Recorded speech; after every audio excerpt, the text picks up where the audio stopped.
सभी विद्यार्थियों को नमस्कार। आप सभी का सेंट एंजल्स पब्लिक स्कूल की ऑनलाइन कक्षा में स्वागत है।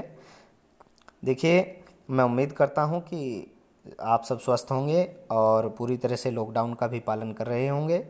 और आज मैं आपके सामने कक्षा 9 का हिंदी व्याकरण का एक टॉपिक अर्थ के आधार पर वाक्य के भेद लेकर उपस्थित हूं, जिसमें मैंने कुछ होम असाइनमेंट के रूप में आपको वर्क दिया था। वही आप आज हम सोल्व करने जा रहे हैं। देखिए, टॉपिक है अर्थ के आधार पर वाक्य के भेद। इसमें हमने कल आपको एक्सरसाइज नंबर 19 दिया था। आज हम देखिए 20 एक्सरसाइज नंबर 20 आपको होमवर्क के रूप में दी थी। आज हम उसे सोल्व करेंगे। देखिए, क्वेश्चन है अर्थ की दृष्टि से वाक्य का भेद बताइए। देखिए, सेंटेंस है, पहला जो सेंटेंस है वह है अगर तुमने मेरी बात न मानी तो मैं चला जाऊंगा। यहाँ देखिए अगर शब्द आ रहा है, यदि, तो, अगर, तो देखिए एक कार्य दूसरे कार्य पर डिपेंड है, निर्भर है। पहले एक क्रिया होगी, जाने की क्रिया तब होगी जब वह उसकी बात नहीं मानेगा, यानी एक बात दूसरी बात पर निर्भर है। तो यहाँ संकेतवाचक वाक्य होगा। मैंने बताया था आपको पहचान, यदि तो या अगर तो, जो इस तरह की जो पहचान होती है वो संकेतवाचक वाक्य की होती है। तो यहाँ पर यह संकेतवाचक वाक्य है, मैंने लिखा भी है। देखिए आगे है दूसरा जो सेंटेंस है वह है कल यहाँ कौन आ रहा है। यहाँ देखिए कल यहाँ कौन आ रहा है, इसमें एक प्रश्न का बोध किया गया है। यह वाक्य जो है प्रश्नवाचक वाक्य होगा, क्योंकि इसमें कौन शब्द प्रश्न सूचक शब्द है और वाक्य के अंत में प्रश्नवाचक चिन्ह भी है, तो ये प्रश्नवाचक वाक्य है। तीसरा सेंटेंस है उसने भोजन नहीं किया।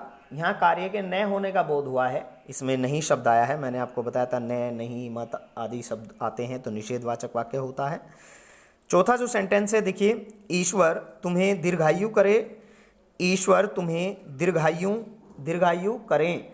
तो ये इसमें हम आशीर्वाद दे रहे हैं, जहाँ पर आशीर्वाद, इच्छा और इस तरह की जो सेंटेंस होते हैं वो इच्छावाचक वाक्य में आते हैं। तो ये जो है ईश्वर तुम्हें दीर्घायु करे, ये इच्छावाचक वाक्य है।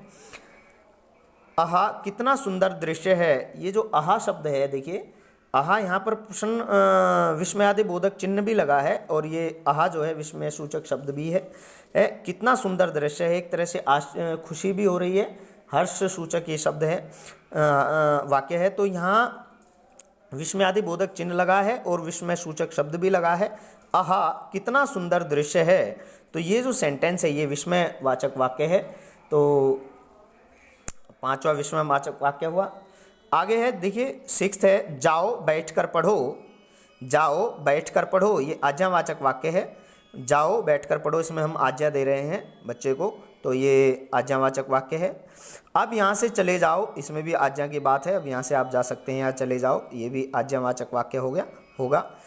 एट्थ है अरे यह घटना कब घटी। देखिए यहाँ अरे शब्द जो है वो विस्मय सूचक शब्द है, विस्मय आदि बोधक चिन्ह का भी यहाँ प्रयोग है। अरे यह घटना कब घटी, ये विस्मयवाचक शब्द है, विस्मयवाचक वाक्य है।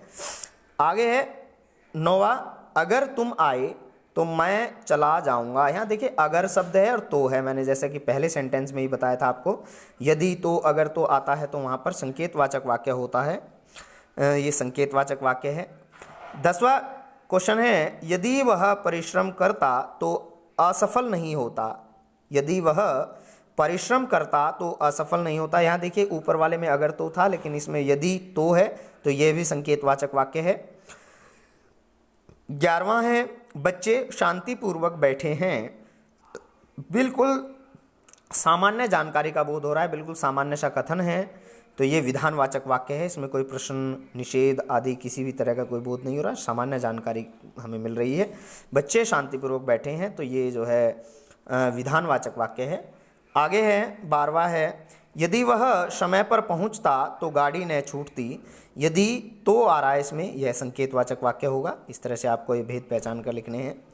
13वां है शायद तुम्हें जाना पड़े। शायद तुम्हें जाना पड़े, तो यहाँ देखिए शायद, संभवतः, इस तरह के जो शब्द होते हैं वहाँ वो जिसमें डाउट होता है, निश्चितता का बोध न हो, शायद तुम्हें जाना पड़े, पक्का नहीं कह सकता। तो इस तरह से ये जो है संदेहवाचक वाक्य हुआ, संदेहवाचक वाक्य। 14th है 14वां है यह पुस्तक किसने लिखी। यहाँ देखिए प्रश्नवाचक चिन्ह भी लगा है वाक्य के अंत में, और किसने जो शब्द है ये प्रश्न सूचक शब्द है। तो यह पुस्तक किसने लिखी है, यह जो सेंटेंस है यह प्रश्नवाचक वाक्य है। 15वां है अंतिम वाक्य है, मैं आपसे परसों मिलूंगा। ये बिल्कुल सामान्य जानकारी है, इसमें किसी प्रश्न सूचक, निषेधात्मक संकेत या आज्ञा का बोध नहीं हो रहा है। मैं आपसे परसों मिलूंगा, तो इस तरह से ये विधानवाचक वाक्य है।